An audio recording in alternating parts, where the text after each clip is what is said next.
सांगलीत कच्ची जैन भवन येथे सांगली विधानसभा मतदारसंघाचे महाविकास आघाडीचे अधिकृत उमेदवार पृथ्वीराज बाबा गुलाबराव पाटील यांच्या प्रचारार्थ माननीय चंद्रकांत हंडोरे राज्यसभा खासदार काँग्रेस प्रचार समिती महाराष्ट्र राज्याचे अध्यक्ष त्यांची मंगळवार दिनांक 12 नोव्हेंबर रोजी जाहीर सभा आयोजन केले होते। सांगलीच्या नागरिकांनी सदर मेळाव्यास मोठ्या संख्येने भाग घेतला।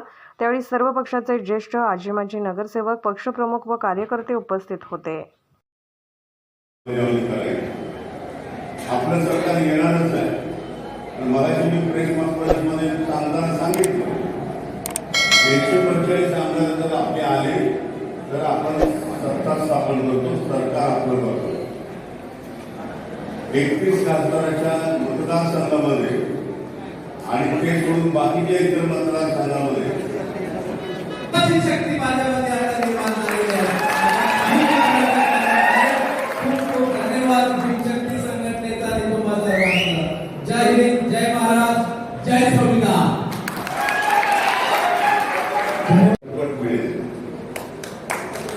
एवढंच नव्हे तर आज अचानक कुठलाही रोग उद्भवतो, मध्ये कोविड आला, त्याच्यावर औषधच नव्हतं, जगातील लाखो डॉक्टर मरण पावले। तो मात्र अगदी बरोबर आहे, कारण लोक आता विचारत आहेत की आम्ही ज्या खासदारांना इथून निवडून दिलं, भले तो अपक्ष असला तरी आम्ही निवडून दिलं याच्याकरता, कारण ती व्यक्ती काँग्रेसच्या विचाराची होती आणि काँग्रेसच्या विचाराची होती म्हणून दलित समाजानं त्यांना मतदान केलं, म्हणून मुस्लिम अल्पसंख्याकांनी त्यांना मतदान केलं, म्हणून जैन समाज असेल, लिंगायत समाज असेल, आमचा मराठा समाज असेल, ओबीसी समाज असेल, धनगर समाज असेल आणि समाजातील सर्वसामान्य घटकांनी त्यांना निवडून दिलं, कारण त्या ठिकाणी भाजपचा उमेदवाराचा पराभव हा त्यांना करायचा होता जनतेला। त्या फायदा कोणाला होतोय आपल्याला माहिती आहे। जे जातीवाद करतात, धर्मवाद करतात, गाडगिरीसारखे लोक, त्यांना सण निवडून आणायचं तर कटकार असतात नाही आपल्या लोकांच्याकडून। पण मला गॅरंटी आहे, आम्ही 5 गॅरंटी दिल्या, 6वी गॅरंटी आहे, मला खात्री आहे की पृथ्वीराज बाबा या मतदारसंघात विजय होती।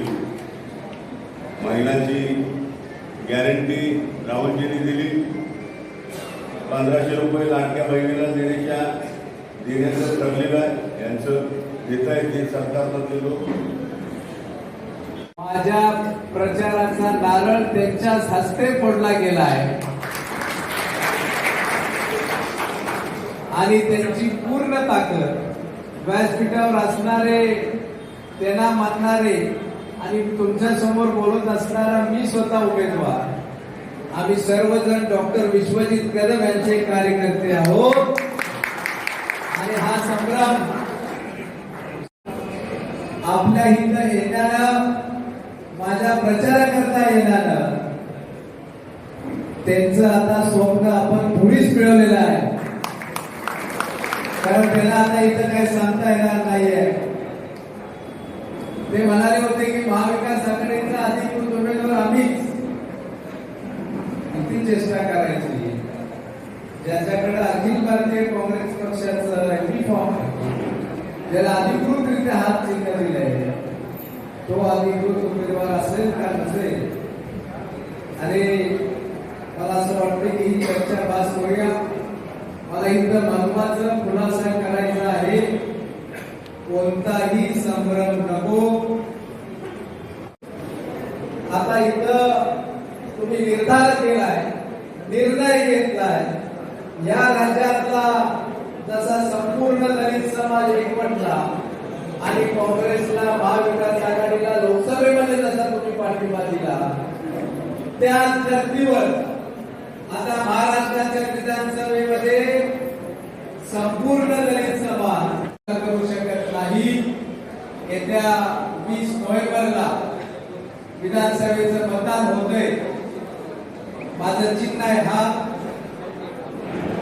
ईव्हीएम मशीनवर 2 नंबरवर माझं नाव आहे आणि माझ्या हाताच्या चिन्हाच्या समोरील बटन दाबून मला आपण प्रचंड मताने विजयी करा अशी विनंती करतो. आणि आंबेडकर साहेब, आपण जाणता आहात, गेल्या वेळेलाही आपण माझ्या सोबत होता. आंबेडकर साहेबांनी महापुरामध्ये जी मदत केली सांगलीमध्ये, आपलं सरकार येणारच आहे. मगाशी मी प्रेस कॉन्फरन्समध्ये सांगताना सांगितलं 145 आमदार जर आपले आले तर आपण सत्ता स्थापन करतो, सरकार आपलं करतो. 31 खासदाराच्या